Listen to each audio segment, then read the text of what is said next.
एक बार फिर से सिक्स शेड्यूल की चर्चा जोरों शोरों से चल रही है।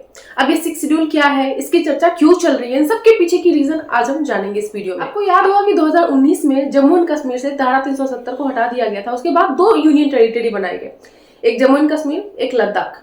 और द सेम टाइम 2019 में इलेक्शन चल रहा था हमारे गवर्नमेंट के लिए। तो उस टाइम में नरेंद्र मोदी ने कुछ प्रॉमिस किए थे लद्दाख के लोगों से कि अगर वो उनका साथ देंगे तो लद्दाख को जो है सो छठी शेड्यूल में शामिल करेंगे, सिक्स शेड्यूल में शामिल करेंगे।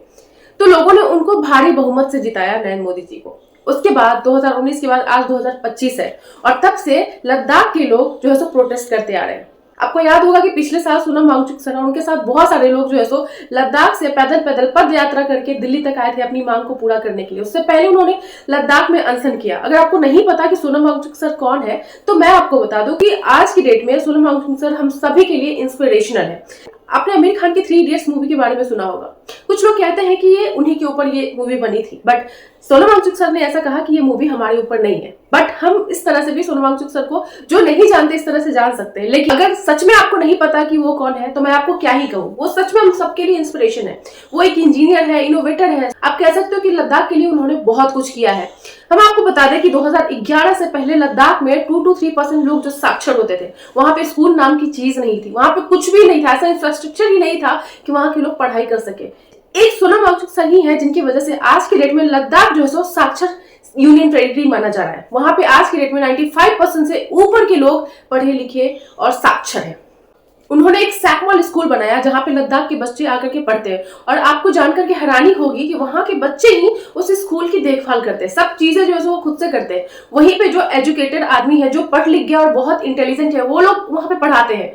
और भी बहुत सारे ऐसे इनोवेशन है जो लद्दाख में सोनम वांगचुक सर ने किया है, खुद के दम पे किया है। सोनम वांगचुक सर को एशिया के सबसे बड़े सम्मान रमन मैग्सेसे सम्मान से भी सम्मानित किया जा चुका है। आज की डेट में उनको सभी लोग जानते हैं, सिर्फ भारत में ही नहीं, भारत से बाहर भी सोनम वांगचुक सर को सभी जानते हैं।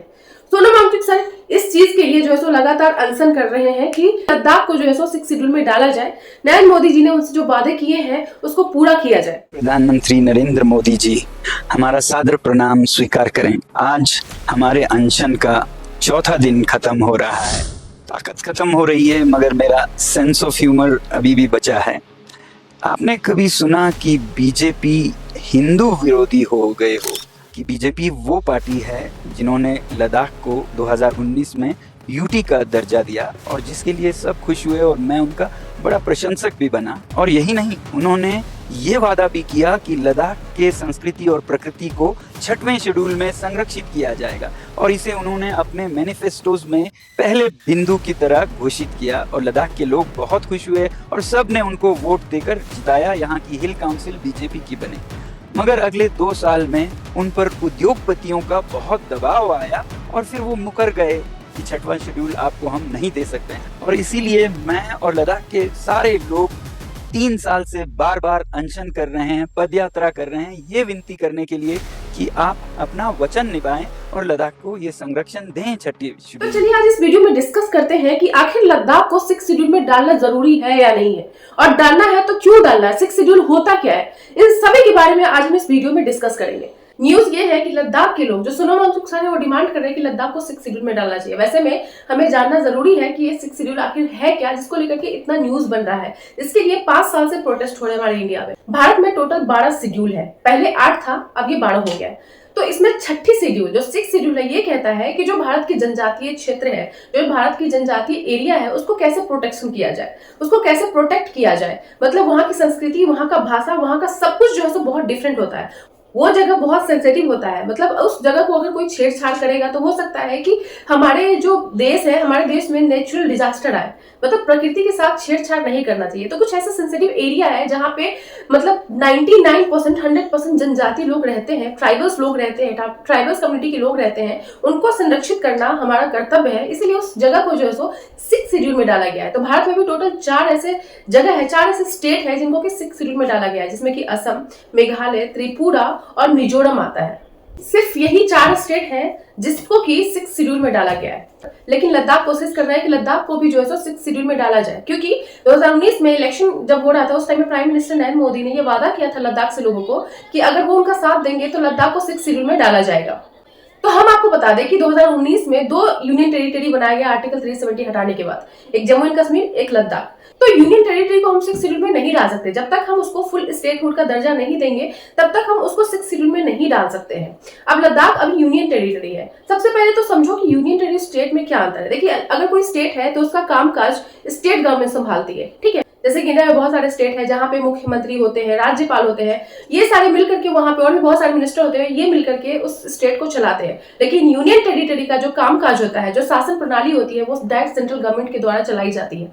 मतलब डायरेक्ट सेंट्रल गवर्नमेंट वहां पे इन्वॉल्व होते हैं। और यूनियन टेरिटरी इसलिए भी बनाया जाता है क्योंकि हमें सिक्योरिटी पर्सपेक्टिव से डर होता है, खतरा होता है। जैसे कि लद्दाख चाइना और पाकिस्तान के साथ अपना बॉर्डर शेयर करता है। तो इस पर्सपेक्टिव से ऐसा देखा जाए तो सरकार ये सोचती है कि अगर लद्दाख को फुल स्टेटहुड दे दिया जाएगा तो सिक्योरिटी कहीं ना कहीं कमजोर हो जाएगी, क्योंकि वहां की लोकल गवर्नमेंट अपने अनुसार वहां पे चीजें चलाएगी। अभी सेंट्रल गवर्नमेंट वहां पे देखती है, अगर कुछ इश्यू होता है तो सेंट्रल गवर्नमेंट डायरेक्ट उसमें इन्वॉल्व होती है। वो सारी चीजें सेंट्रल गवर्नमेंट की नजर में होता है। तो ये डिफरेंस होता है स्टेट और यूनियन टेरिटरी में।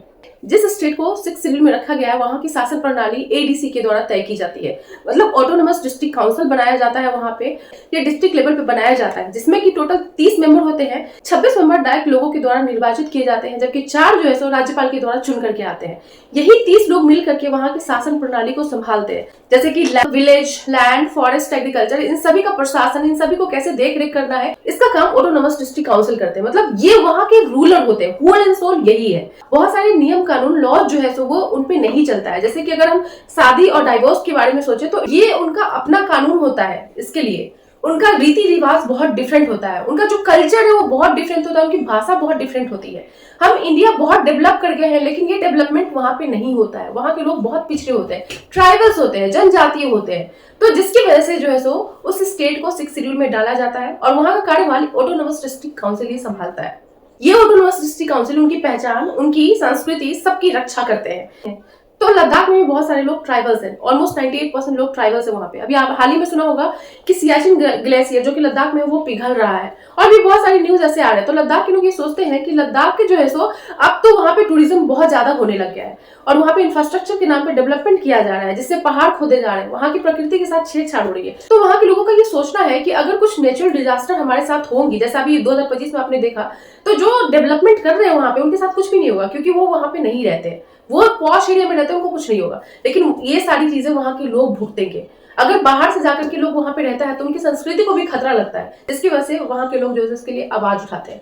तो अपनी तरीके से वो बातों को रख रहे हैं। अभी तक वो शांतिपूर्ण तरीके से जो है अपनी बातों को रख रहे हैं, अनशन कर करके, पद यात्रा करके, तो अपनी बातों को रख रहे हैं। उनका कहना ये भी है कि लद्दाख के पास 2 बॉर्डर सकते हैं, एक चाइना और एक पाकिस्तान। तो लद्दाख के लोग ये कहते हैं कि अगर इंडियन गवर्नमेंट उनका नहीं सुनेगी तो हम लोग जो है बॉर्डर पे रहते हैं, हम अभी तक इंडिया के लिए लॉयल है। जब आपको याद होगा कि जब कारगिल वॉर चल रहा था ना, तो वही लद्दाख के लोग थे जिन्होंने इंडियन सोल्जर्स की मदद की थी, इन्फॉर्मेशन दी थी कि यहाँ पे पाकिस्तानी आकर के छुपे थे। हमेशा से लद्दाख के लोग जो है सो इंडिया के प्रति लॉयल रहे हैं। तो वहां के लोग ये सोचते हैं कि इंडियन गवर्नमेंट उनका साथ नहीं दे रही है, तो कहीं ना कहीं ये हमारे लिए भी घातक हो सकता है। वो लोग दूसरे ऑप्शन सोच सकते हैं, क्योंकि हमारे जो लद्दाख के बॉर्डर से चाइना सटा हुआ है और पाकिस्तान भी सटा हुआ है।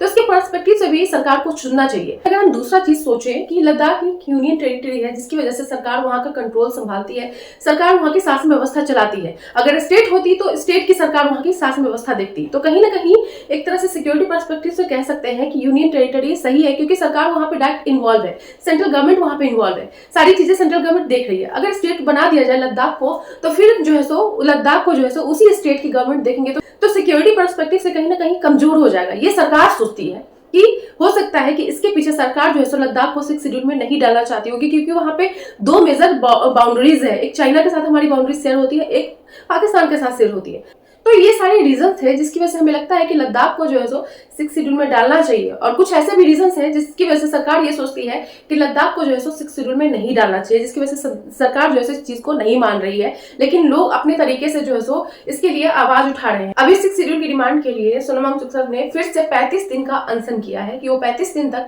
अनशन पे बैठेंगे, सरकार तक अपनी बातों को पहुंचाएंगे। अब देखना यह है कि सरकार उनकी बातों को सुनती है या नहीं सुनती है। दोस्तों, इस पे आपकी क्या ओपिनियन है? क्या लद्दाख को 6 शेड्यूल में डालना चाहिए या नहीं चाहिए? इंडिया का कोई भी मैटर मेरे लिए मैटर करता है। मुझे लगता है कि ये मैटर इंपॉर्टेंट है, तो मैं इसके ऊपर वीडियो बनाती हूँ। इस पे आपकी क्या ओपिनियन है प्लीज कमेंट करके जरूर बताएं। मिलती हूँ मैं आपसे नेक्स्ट वीडियो में। तब तक के लिए जय हिंद, जय भारत।